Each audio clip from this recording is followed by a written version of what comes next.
All right, today I have in front of you maybe the most special and significant knife I have ever shown on the channel.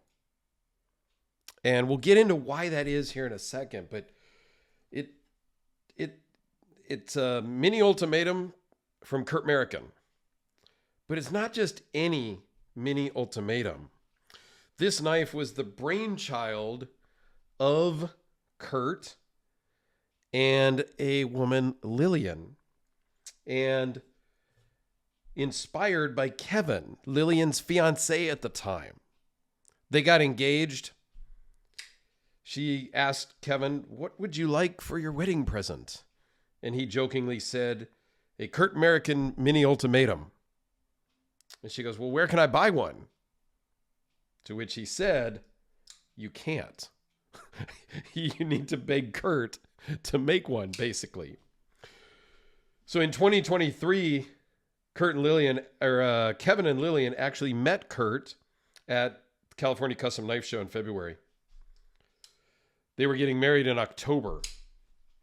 October 21st, I believe, is the date on the knife. But I think they got married on the 20th. Yeah, no, the October 21st is the birth date of the knife because that's their anniversary date. And he engraved the full date inside of the scales as well. Unbeknownst to Kevin, his fiance reached out to Kurt, was skeptical that, is this really Kurt's fiance or is it Kurt trying to get a custom?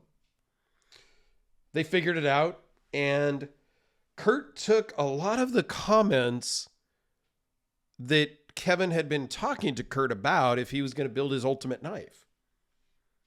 Zirconium bolsters,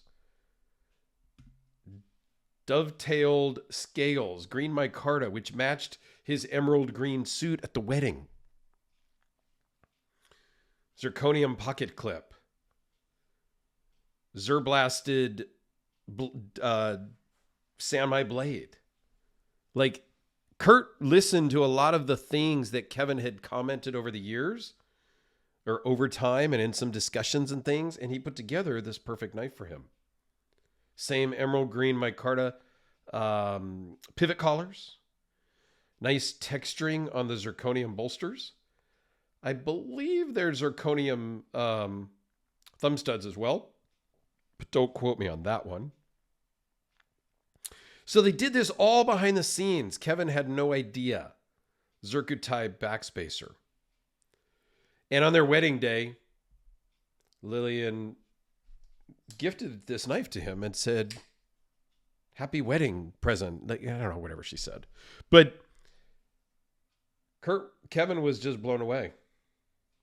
As I am just talking about the story, because it's just crazy that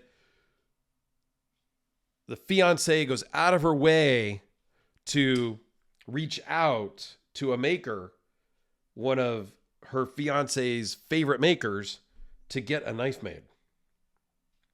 And it all comes together in a few months. And they're able to present this to Kevin. And when I did recently a video on a super mini ultimatum, Kevin reached out to me and said, "Hey, I've got some other sizes if you're interested." And I said, "I would love to." So we have here in front of us the mini ultimatum. So the specs on this thing really quick are 4¼ inches closed, 7½ inches overall. The super mini, which I don't have here to compare because that already went back to its owner, was 3 7/8 and 7 inches overall. So a ½ inch smaller overall. What we have here is a 3.3 inch blade with a 3.02 inch cutting edge. On the mini, the super mini, it's a 3 inch blade with a 2.77 inch cutting edge. Now you still get all the same features. You get the flipper tab. You get the thumb stud. You get the front flipper. And you get the fuller so you can do the reverse flicker. Not so necessary on this mini Ultimatum as it was on the Super Mini. Because the Super Mini, the detent on the regular flipper, was very tight and very strong and hard to open. This one, I can easily open it with all 4 features. Okay? You got 0.012 behind the edge. The blade is Nichols Meadow pattern with Magna Cut core, which is super cool because I am having Ed over at Red Horse Knife Works build me a Hellraiser. Okay? With this particular one also has zirconium bolsters. And let me zoom in. I love zirconium just as a material altogether, right? I love how Kurt finished these. Ed's are polished and super smudge magnety.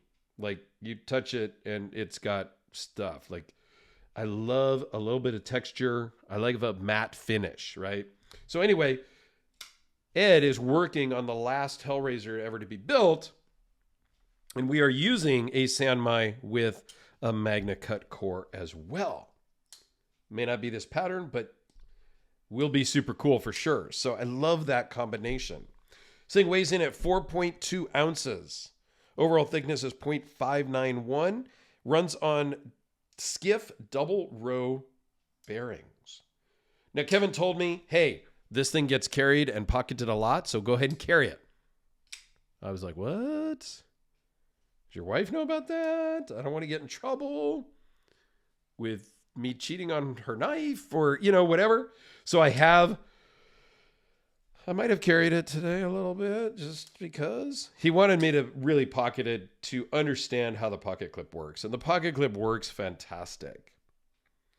Everything about this knife is beautiful, amazing, and the story behind it really is one of the top stories of knife making that I'm aware of. If you know a better story or a similar story, please put it down below. Let's have this be a feel-good comment section of the video where we can talk a little bit of love of the knife world, your story of a custom that you have or something that somebody went out of their way to get or something like that. Because I think that doesn't happen enough in this community. And I'm trying to take a look at my notes real quick to see if I mentioned everything. And I think I did. So let me give you a couple of size comparisons here. The Sharpie, the Spytocodelica. Because I pulled out the Hellraiser, let's give you that, the side-by-side overall size comparison. Now the mini ultimate, the super mini that I did previously, which I'll put it in the corner, was way too small for me. The mini Ultimatum is better. It fits my hand better. It feels better in the hand, but it's still a little small for me. I would like the Ultimatum, a little bit bigger, which Kevin also sent me. So stay tuned. I didn't want to detract from this knife by bringing any of the others out, really, because this, I've never met Kevin. I've never met Lillian. I hope to. They live in my San Francisco Greater Bay Area. I'm in Napa.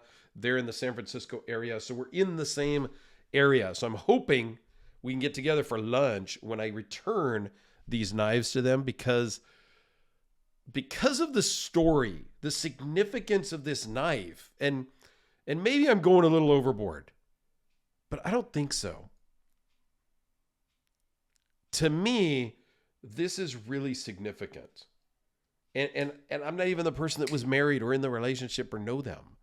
But it tells me a lot that Kurt took the time and worked this out. So Kurt's very special and Lillian is extremely special for going to that level for her soon-to-be husband at the time.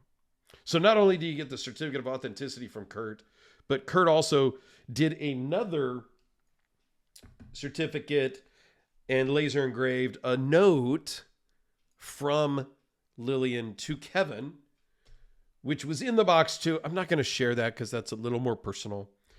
But that was Kurt's idea for that second card with the node. So Kurt understands the significance as well. Yeah, I'm really blown away by the significance of this. So somebody did ask I think in the unboxing video, this jimping looks really aggressive, and it is. You're not necessarily going to want to put your naked finger or thumb up here and do much work with it because it is very aggressive. With a glove, if you had leather work gloves on or something, not that you would be using this with leather work gloves on maybe, it would be fine. But alone, it's pretty aggressive and would not feel so good. It's almost sawtooth blade shape. You know what I mean? So yes, the jimping is aggressive, but there are other ones that I will pull out in other videos that are not. The jimping is different design. So anyway, I think I have rambled long enough about this and relationships and whatnot, but to me, it's really special, really significant. I know it's very special for Kevin and Lillian, and I hope them nothing but the best. This knife should last a generation or two, and I hope that their marriage lasts as long as that.